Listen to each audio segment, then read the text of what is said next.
औज़ुबिल्लाहिमिनश्शैतानिर्रजीम बिस्मिल्लाहिर्रहमानिर्रहीम। सामीन व नाज़रीन अस्सलामु अलैकुम वरहमतुल्लाहि वबरकातुहू।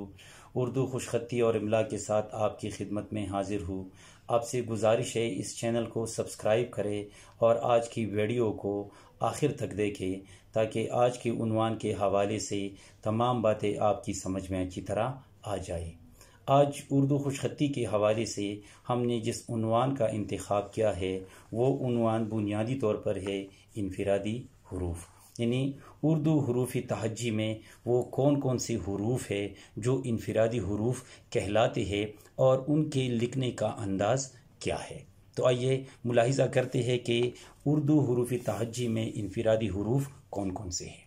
उर्दू हुरूफ तहज्जी में इनफिरादी हुरूफ से मुराद वो हुरूफ है कि जो किसी ख़ानदान से ताल्लुक़ नहीं रखते और ना उनका कोई जोड़ा होता है, इसलिए उनको इनफिरादी हुरूफ कहते हैं। और आप मुलाहिज़ा कर सकते हैं ये है अलिफ़, इसी तरह अलिफ़ मद आ, फ़े, क़ाफ़, लाम, मीम, नून, वाव, हमज़ा, हे, छोटी ये और बड़ी ये ऐसे हुरूफ है कि इनका ताल्लुक़ हुरूफ तहज्जी के किसी ख़ानदान से भी नहीं है और इनका कोई जोड़ा भी नहीं है, इसीलिए इनको कहते हैं इनफिरादी हुरूफ। इनके लिखने का तरीक़ा क्या है, आइए अब हम तरीक़ा मुलाहिज़ा करते हैं कि इन हुरूफ को हम किस तरह लिखेंगे। इनके लिखने का तरीक़ा ये है कि अलिफ़ हम यहाँ से ऊपर से शुरू करके जो सेकंड लास्ट लाइन है यहाँ तक, यानी तीसरी लाइन तक लाएंगे।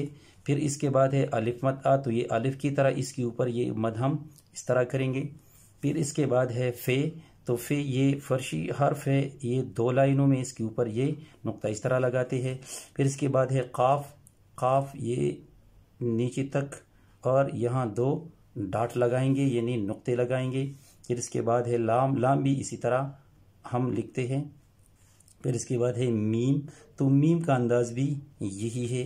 इसी तरह नून का अंदाज़ भी यही है और यहाँ एक नुक्ता लगाएंगे, वो दो लाइनों में, दरमियान वाली दो लाइनों में लिखेंगे। फिर मुलाहिज़ा करते हैं कि हम इन हुरूफ को किस तरह लिखेंगे।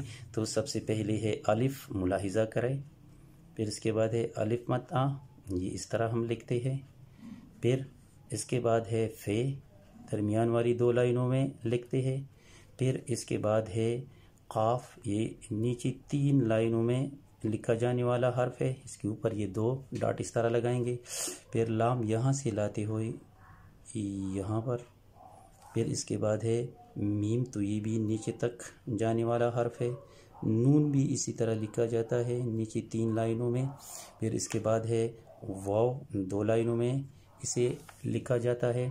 फिर इसके बाद है हमज़ा, तो हमज़ा भी दरमियान वाली दो लाइनों में। और फिर इसके बाद है हा या है, ये भी दो लाइनों में इस तरह लिखते हैं। और छोटी ये और बड़ी ये। तो आपने मुलाहिज़ा किया कि उर्दू हुरूफ तहज्जी में इनफिरादी हुरूफ से मुराद क्या है, कौन कौन से हुरूफ है और इनके लिखने का अंदाज़ क्या है। लिखने का अंदाज़ भी आपने मुलाहिज़ा किया, तो उम्मीद है कि आप इस तरह ख़ुद भी सीखेंगे, अपनी आने वाली नस्लों तक भी ये इसी तरह पहुँचाएँगे, इनको भी सिखाएँगे। खुसूसन असातिज़े किराम से मेरी ये दरख्वास्त है कि वो इब्तिदाई जमातों में इसी अंदाज से 4 लाइन में, यानी 4 लाइनों में बच्चों को ये हुरूफ सिखाए। तो उम्मीद है कि आने वाले वक्तों में ये बहुत अच्छी नताइज दे सकते हैं। लिहाजा इसी तरह आप कोशिश करते जाइए। उम्मीद है कि आज आपने इस उन्वान के हवाले से काफ़ी कुछ सीखा होगा। आइंदा किसी नई उन्वान के साथ फिर हाजिर होंगे, तब तक के लिए इजाज़त दीजिए। अल्लाह हाफ़िज़।